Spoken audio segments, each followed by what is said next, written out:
Je gère les questions. Comment considérez-vous les propos émis par M. Mauro Poggia vis-à-vis de vous-même et vis-à-vis de Pierre Weiss? Alors, je vais répéter la question. La question était, que pensons-nous des propos de M. Mauro Poggia? Pour ceux qui n'auraient pas suivi le détail, c'était la problématique de savoir, je vais dire deux choses qui sont complémentaires, puisque vous me posez la question, puis que chacun comprendra ce qui s'est passé. La première chose qui s'est passée, c'est qu'il a été interrogé à la télévision romande et qu'on l'a forcé à dire quelle était sa religion. Je dirais que de la part de la journaliste, ça n'était pas nécessairement un comportement correct. Moi, j'estime que la religion peut être mentionnée par celui qui est concerné, et il peut en parler très librement, et il doit en parler s'il a envie d'en parler, mais qu'on n'a pas, vis-à-vis de la religion, à mettre les gens le dos au mur pour les sommer de s'expliquer sur quelle religion on a. Il y avait quelques raisons politiques pour le faire, peut-être, mais ça n'était pas explicable. Et de ce côté-là, je pense que c'était une erreur sur le plan du journalisme. Mais ce qui était tout aussi inadmissible, c'était la réponse qui a été faite. Parce que ça s'est produit à deux reprises. C'est-à-dire à l'une reprise, c'était par rapport à Pierre Weiss, c'était dans l'illustré en disant « Vous ne lui demanderiez pas comment il vit son judaïsme ». À juste titre, parce qu'il est catholique, il aurait quelques peines à faire des commentaires sur le sujet. Et puis me concernant, c'est aussi difficile parce que mon père est juif et mon père était juif et ma mère catholique. Vous voyez qu'on n'est jamais aussi bien servi qu'on le pense. Mais en l'occurrence, c'était inadmissible dans les deux cas. Parce que là, c'est une pratique qui est une pratique de désignation et de sous-entendu qui allait d'ailleurs beaucoup plus loin parce qu'il a aussi eu quelques échanges qui montraient qu'en Suisse, il estimait qu'on ne traitait pas de la même façon les juifs et les musulmans. C'était ça qui était un peu sous-jacent dans les échanges post-officiels qu'il a eus. Et je dirais, on doit faire attention que dans les campagnes politiques, les dérapages ne soient pas là. Je vous dirais d'une façon générale, mais ça fait partie du milieu ambiant, que je n'ai jamais vu une aussi mauvaise campagne au sens des valeurs que celle que je vis actuellement ici, heureusement de l'extérieur. Peut-être parce que je la regarde avec un esprit plus critique, mais je ne crois pas. Donc ma réponse, elle est, journalistiquement, c'était faux de poser la question comme elle a été posée, mais la réponse qui a été donnée était inadmissible aussi. Elle l'était d'autant plus qu'en définitive, le même avait donné, et je l'ai découvert qu'après, une interview dans la Tribune de Genève 4 ans avant. Et là, la question lui avait été posée, et il avait répondu « Je pourrais dire que c'est une question privée, mais en fait, il est naturel que vous me posiez la question. » Et il avait fait tout un commentaire. C'était la même personne. S'il vous plaît. Comment est-ce qu'on peut interpréter le fait que la Suisse ait proposé de remettre en place M. Jean Ziegler, connaissant son passé, au Conseil des droits de l'homme? Pour moi, j'ai pensé que c'était quelque chose de presque inadmissible, ou alors il y a des éléments que j'ignore complètement. Là, on est... voilà. Mais je vais répondre de la façon suivante. Je pense que déjà la première fois lorsqu'il avait été proposé, c'était parce qu'apparemment, il voulait s'assurer d'un maximum de voix pour que la personne qui représentait la Suisse puisse passer. C'était le calcul qu'ils avaient fait, et c'est probablement le même calcul qu'ils ont fait cette fois. Je ne vais pas commenter davantage. Oui. Est-ce que c'est un défi pour la Commission contre le racisme de devoir faire face que le peuple a interné dans la Constitution une provision qui est clairement, c'est pas raciste, qui vise une religion. Donc évidemment je parle de l'interdiction de construire des nouveaux minarets. Je veux dire qu'il y a une incohérence quelque part.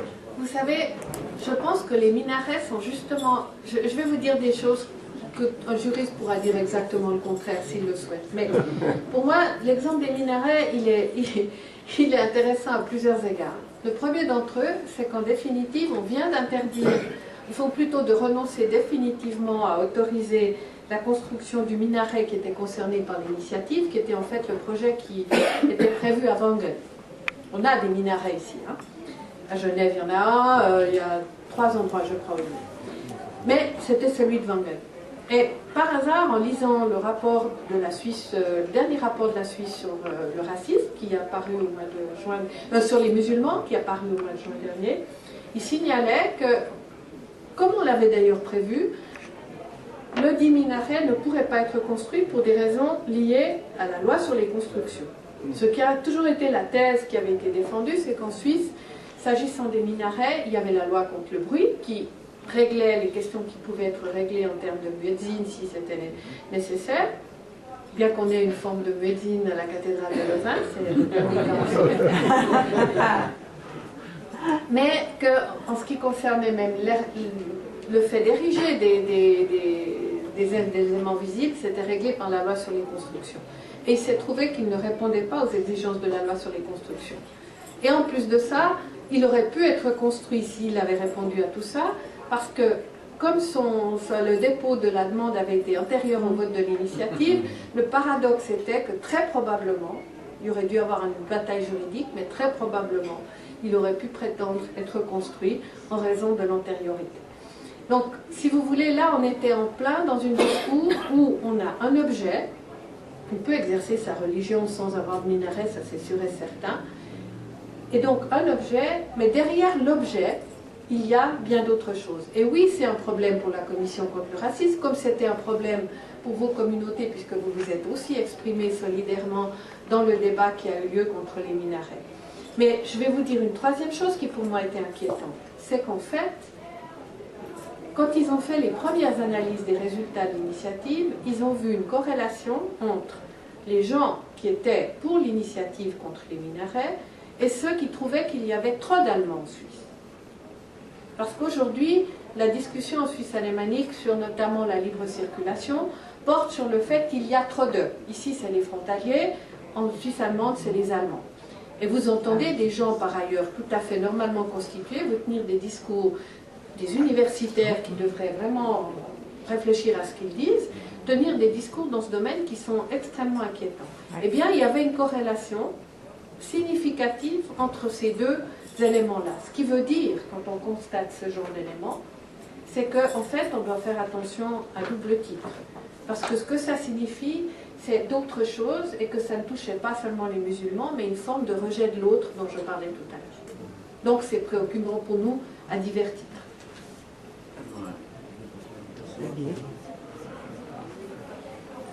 Ça permet d'adresser à l'ancienne chef du département d'instruction publique.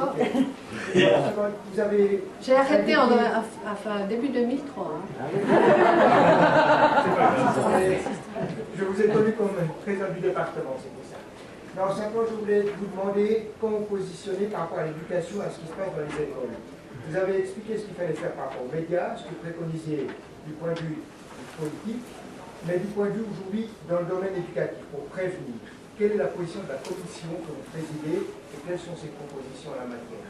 Merci d'avance de votre réponse. Alors, comme vous le savez, puisque vous connaissez le département de l'instruction publique, vous savez que c'est du domaine des cantons et que donc rien ne peut se faire autrement que par les cantons. Donc la position de la commission, elle est claire par rapport à la nécessité qu'il y a de pouvoir enseigner les faits et pouvoir assumer une forme de devoir de mémoire, j'allais dire, hein, dans ce domaine-là. Et donc moi je me souviens cette fois comme chef de département à la conférence des directeurs de l'instruction publique, on a eu des discussions et il y a une position plus ou moins forte. La problématique, vous la connaissez, elle est liée aussi au métier d'enseignant et au fait que, comme je le dis souvent, c'est une profession libérale dans les sens non politiques du terme, et que les enseignants sont très jaloux de leurs moyens pédagogiques. Et que probablement un des problèmes vient aussi du fait que cette grande liberté qu'on laisse a aussi comme conséquence, malheureusement dans ce domaine-là, pas une cacophonie, mais en tout cas une non-coordination ou une difficulté de l'autorité politique à imposer certains éléments. Et j'ajouterai à cela une chose, j'ai participé au voyage organisé par la CICAD à Auschwitz il y a, je crois, 5 ou 6 ans. Ruth Fayon était encore là. Et j'ajoute que, puisque vous m'avez posé la question, je pense que le fait que les grands témoins disparaissent l'un après l'autre est encore une des raisons qui font qu'on a à se préoccuper au sein de l'enseignement de comment on va pallier, puisque certains d'entre eux, et c'est l'exemple de Ruth Fayon, ont témoigné avec douleur, parce que je crois l'avoir jamais vu le faire sans la douleur qu'elle portait en même temps, et l'ont fait par devoir justement, et pour pouvoir justement faire en sorte qu'il y ait un contact direct. Et ces contacts disparaissent peu à peu, donc il y a un devoir important. Je sais que le chef du département de l'instruction publique est très sensibilisé à ça, on en a parlé ensemble. Mais pour aller juste dans votre sens de préoccupation, quand j'ai participé à ce voyage, il y a deux choses qui m'ont choquée. C'était pas la cicada, c'était... On était en novembre. Il faisait froid. C'était glacé par terre. Et quand on est remonté dans l'avion, Johan Gurfinkel a dû expliquer, à ma grande stupéfaction, pourquoi on faisait ce voyage au mois de novembre. Parce que des enseignants étaient allés se plaindre en disant qu'on aurait mieux fait de le faire au printemps parce que le climat était meilleur. C'était pas la première fois que c'était arrivé, et Ruth Fayon a eu l'occasion à plusieurs reprises de rappeler à ceux qui étaient là quelles étaient les conditions dans lesquelles ils vivaient. Et en plus, je dirais qu'il faisait froid et c'était glacé, mais qu'on était à peu près 20 degrés au-dessus de ce qui se passait à l'époque. Et la deuxième chose, c'était, je ne devrais pas le dire, mais je le dis parce que ça m'avait vraiment scandalisé. Derrière moi, il y avait deux enseignants qui ne m'avaient pas vue et qui marchaient et qui, après avoir visité dans la matinée, puisque le matin on visite l'extérieur, se posent la question l'un à l'autre en disant: est-ce que tu as appris quelque chose? Et l'autre a répondu: non, pas plus que ce que j'ai vu à la télévision. Et pour moi, ce qui m'a choqué, c'est que je me suis rendu compte qu'ils étaient probablement représentatifs d'un certain nombre de gens qui ne sont pas tous enseignants, qui sont devant leur télévision et qui raisonnent de cette façon-là. Et moi qui ai passé dans cet endroit, j'ai dit que je n'avais jamais vu un endroit aussi vide dans ma vie. J'ai l'impression que c'est un endroit vide par tout ce qui s'est passé. Mais il se passe quelque chose quand vous êtes là. Vous pouvez pas.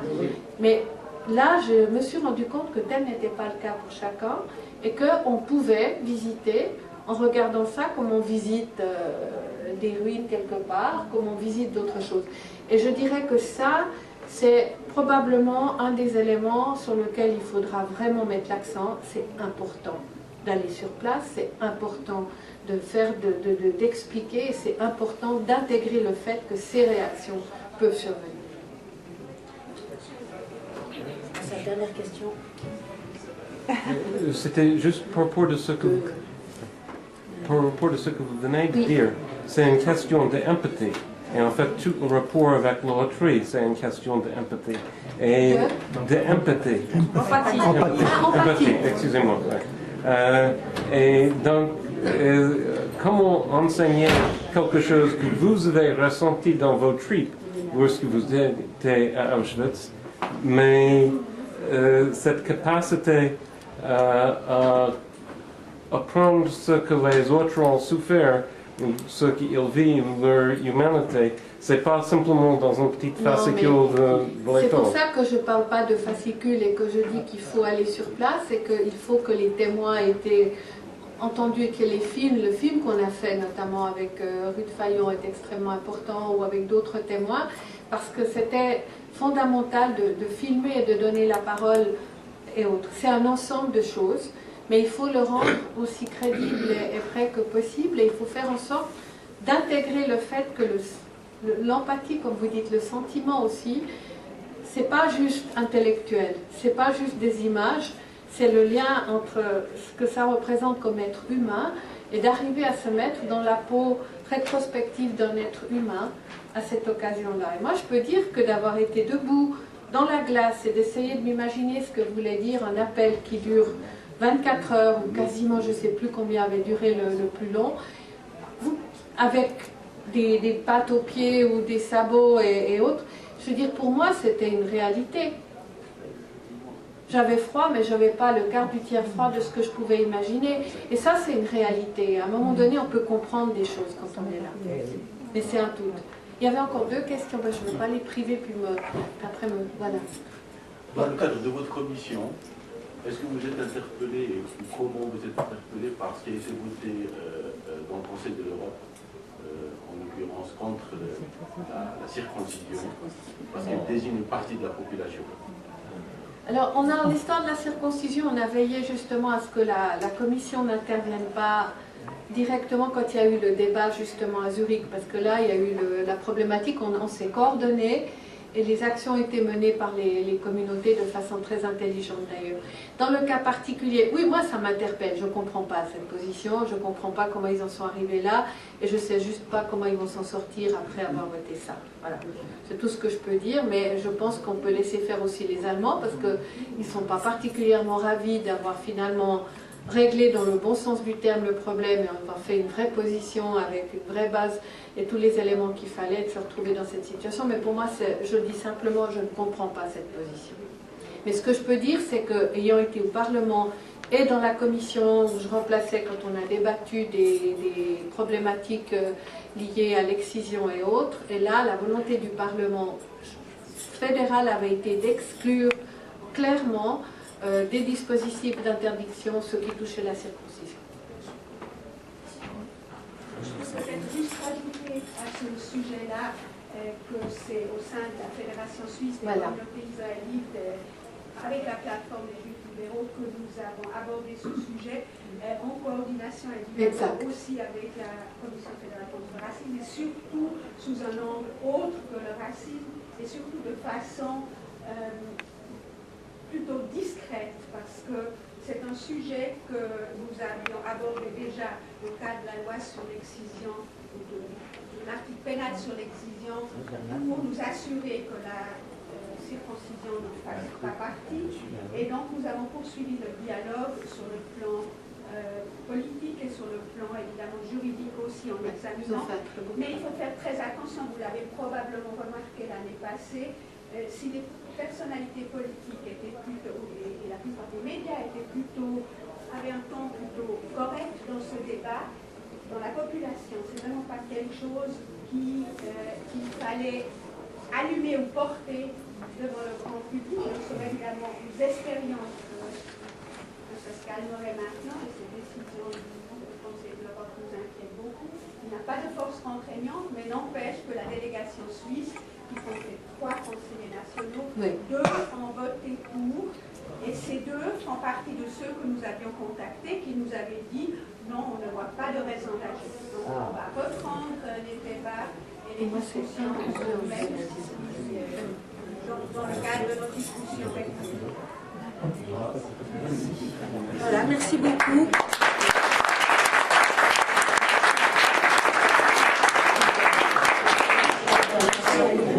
Alors au nom de l'organisation Kesher, j'aimerais remercier Martine Brachvigraf d'être venue nous parler, nous apporter son témoignage. Et au nom aussi du Plébrid, j'aimerais lui remettre ce petit souvenir de cette journée. Merci beaucoup.